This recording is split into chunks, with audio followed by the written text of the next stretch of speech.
Alright, so you may have noticed that I've been a bit slow on posting new videos lately, and the reason for that is because I've been working on some exciting projects, learning some new techniques and things like that.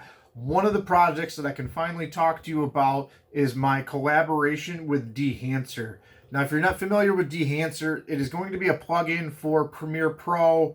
They have it so it can integrate into several of the main editing programs for filmmakers. Now, I'm big into that old school look, VHS effect look, or on an old shot on an old film like a Super 8 or something like that.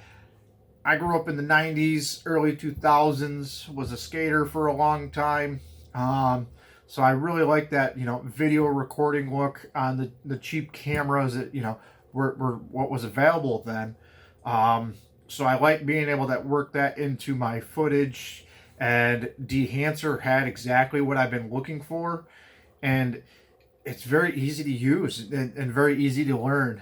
And I'll show you here how easy it is to use in Premiere Pro. I edit with Premiere Pro, so if you're a DaVinci user or anything like that, you'll have a learning curve there, as well as I did when I first uploaded it into Premiere Pro. So let's get to the key part of the video, show you how to use it, and then I'll show you what I came up with my very first project using the Dehancer plugin.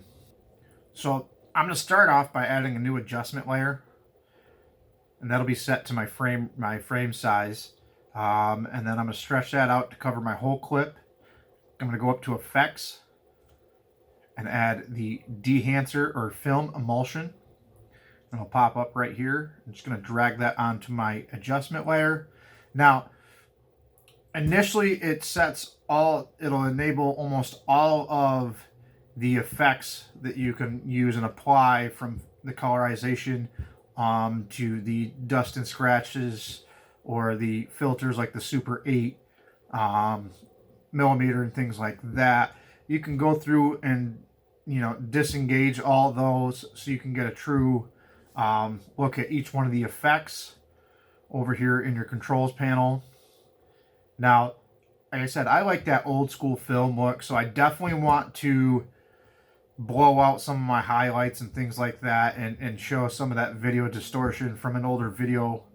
So I'm going to enable some of this stuff and get those scratches and that old film look, and then probably once I've blown out my footage and taken down some of the contrast, I'm gonna then add some of the warmth into it that you might see in an older video, that orangey look to it that just that's almost sepia look to it, where it's you don't want too much detail in it. You want to see that you kind of lost some detail from the age of it, and this plugin has definitely helped do that at a much faster rate, which for me, workflow and editing videos, the workflow needs to be sped up, and that's where you lose a lot of your time when you have bigger projects and things like that. So this has helped me drastically speed up my workflow with adding my own style to it on my creative projects.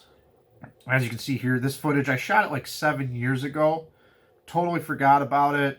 Meant to work on a project on it, but we all know how that goes.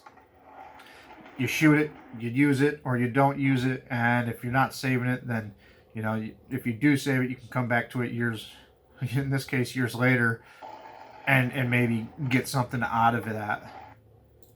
So without further ado, I'll show you my first sequence that I was able to come up with, and it's just going to be a brief little, almost like intro to a short film, or a small project like that. So here we go.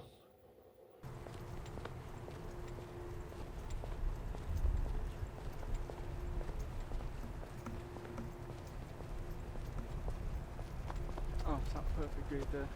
Already got something in mind. Sweet.